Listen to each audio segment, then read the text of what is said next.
Well, over at the State House, late last night, lawmakers passing the state spending plan after two fast and furious sessions at the State House.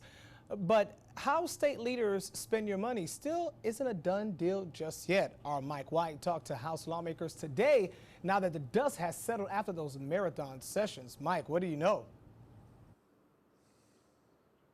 Yeah, Freddie, it was a little after 9 o'clock last night when the House passed its own version of the state budget. Now, it was 2 days of very intense debate with some lawmakers saying that there were some distractions, but what I was told today is that this is a budget that the House feels mostly benefits the state.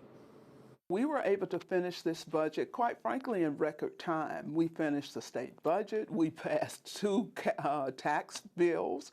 That's pretty good for 2 days of work. After 2 days featuring hours of discussion and tense moments, budget debates have officially come to a close. Late Tuesday night, House lawmakers passing the state budget with an overwhelming 101-18 vote, which now sends it to the Senate. $150 is set aside to increase the minimum teacher salary to more than $50,000 and more than $500 million toward infrastructure upgrades around the state. Infrastructure-wise, we have to continue to invest in infrastructure, and not just for the urban areas, but also for our rural areas. Over the two-day budget debate, lawmakers having some heated moments over amendments being proposed, including unsuccessful bids to defund the public health department and cut more than $200 million in funding for Clemson University. They seem to be more vendettas versus things that members sincerely thought should not be in the budget. The things we put up were substantial policy-based cuts that says these are not core functions of government. The leader of the Freedom Caucus, Representative Jordan Pace, critical of the budget that was passed, claiming it could have been $2 billion less and is filled with non-essential funding. We have 1,000 bridges that are crumbling.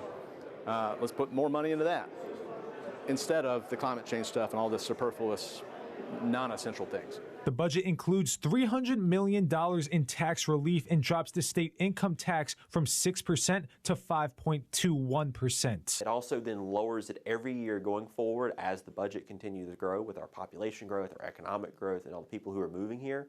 As it grows, we continue to buy down that income tax all the way to zero.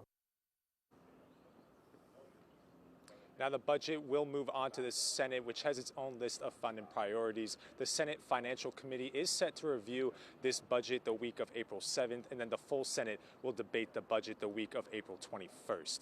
Reporting in Columbia, Mike White. Watch Fox News Local First.